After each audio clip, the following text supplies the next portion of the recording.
Been wanting to do this video here for a couple of weeks. It is the season of blowing turbochargers up prematurely. It's getting warm outside, or has been warm outside. Everybody's spent all winter working on their trucks, putting their new fancy parts on. And this is the time of the year where we get the most calls of my brand new turbo just died. I've driven it 20 miles, or I've driven it around the block, or it only made it one sled pulled, or 3 passes down the drag strip. Most of the time, those customers are very upset, pretty sensitive with the answers that they get. And I want to explain the primary reason why you would see premature failure in not only a performance application. This can be on a bone stock truck. The truck itself has to be healthy. The application has to be right for the turbocharger. So what we typically see on a turbocharger that's in a performance situation is an overspeed failure, which will cause the catastrophic failure. The overspeed issue is where the turbine wheel is able to just free rev, go way high in shaft speed, all right? Everything runs, these journal bearings ride on a little bearing like this, which has a film of oil on it. And you can only spin this turbine wheel so fast before you push the film of oil away, the lubricating film of oil. And what you will always see is bearing transfer and heat on the turbine side, the most severe, okay? An overspeed situation, which in turn looks like an oiling failure, because it is, will always have hotter spots on the turbine side than the compressor side. It's not that you can't get it on both, it's that the severity will always be more towards the turbine side. And that is because the driven portion of the turbocharger, the part that is receiving the power from the engine, is the part that's taking that load first. As you spin this turbocharger to whatever RPMs, 120, 130, 140,000 RPMs, and you push that film of oil away, what then happens is your journal bearing becomes deformed, and I don't know if you can see in there, there's supposed to be little holes. You can see on this side, feed passages. Well, now there is nothing in there because that brass is mushed away. This is a bearing, a healthy, unused bearing. You can see through the holes, it's oil passages all the way through. So what happens with this bearing, and say this shaft right here, is, I don't even know if that'll fit anymore, and it won't. I had to beat this out. These had to be beat out of the housing. This spins so fast that the film of oil is gone. Then we go metal on metal. This deforms, gets stuck in the bearing housing, burns on the shaft. There's no more lubrication. Your clearances get way out of whack. So now you have the turbine wheels making contact. The compressor wheel makes contact. You can see here the contact that this turbine wheel's made, and that's because it's starting to move like this. That causes the compressor wheel to do the same thing. It's walking up and down,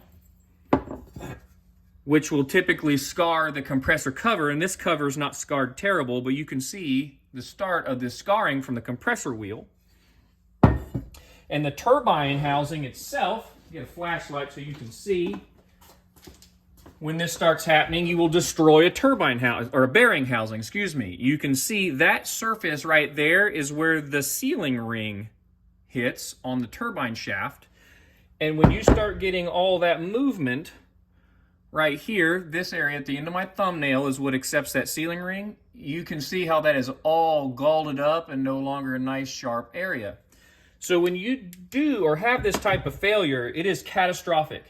Normally, the only thing that you can save is going to be your clamps that hold the turbocharger together. We can oftentimes buff the compressor cover out, clean that up, maybe go to the next bore, but oftentimes the compressor cover is salvageable, and the rest gets hung on the wall or thrown in the scrap bin.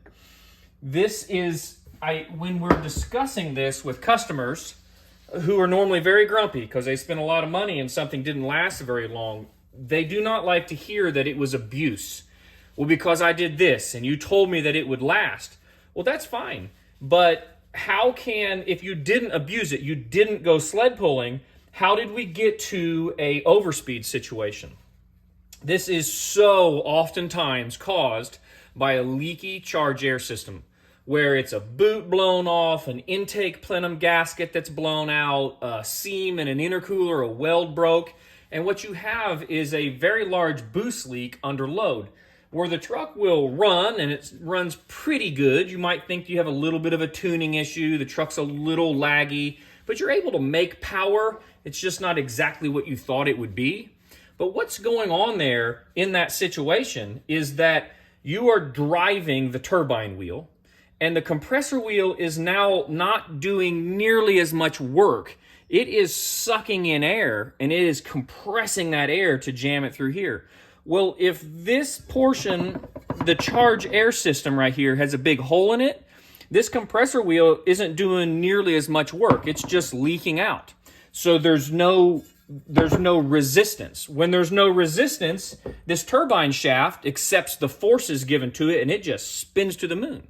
So you get low boost because you have a leak. You have incredibly high shaft speed because you have no opposing force to the exhaust gases, the energy coming to it, and we have an overspeed situation.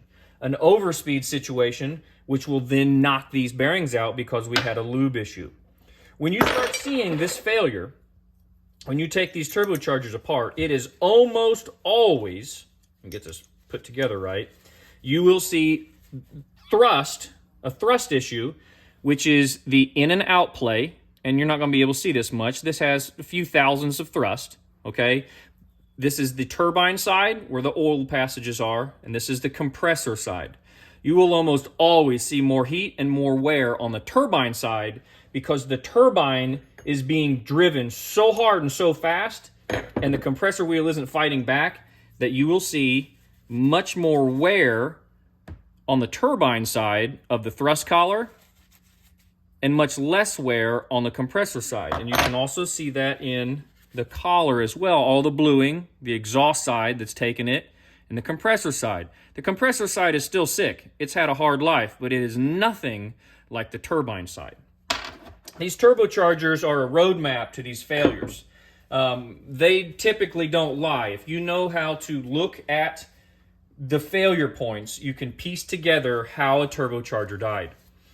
If you think that you're making low power or completely went through a new build, you need to do boost leak test. It's massive. It should be part of routine maintenance. You change your oil, do a boost leak check. Why? Because it takes 10 extra minutes, and you can mark that off your list. Turbochargers are expensive. Nobody wants to be buying them all the time or replacing them all the time. Some of them are in really hard places to get to, and some of you don't have the means to replace them yourself. So you've got to pay labor for it. So make sure your truck itself, the application, is in good working order so that you didn't get the turbocharger isn't the failure because of the application. The turbo guys get blamed for component failure when it's the application that caused the component to fail. It wasn't the failure of the component that is the root cause.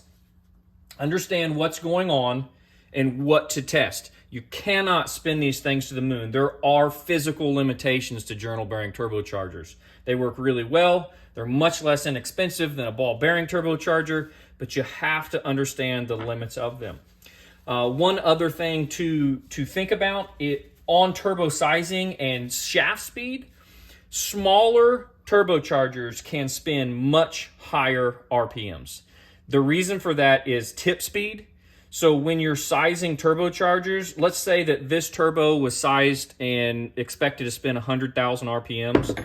This much larger one right here, if you're expected to spin the same 100,000 RPMs, this right here, that turbine wheel at 100,000 RPMs as it goes in a circle over a period of, say, 1 minute, will travel much, much farther than this turbine wheel right here spinning 100,000 RPMs. The forces exerted on these things is insane. The smaller the wheel, the faster it can spin. The bigger the wheel, we have to slow that thing down so the forces aren't so extreme on it.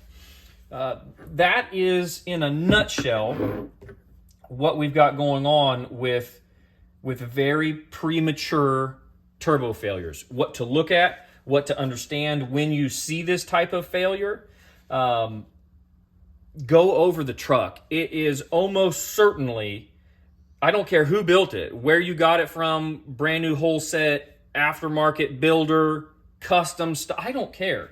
If you see these types of failures on all this stuff right here, and it's all put together at the same time, you have an overspeed issue, an abuse issue, an oiling issue.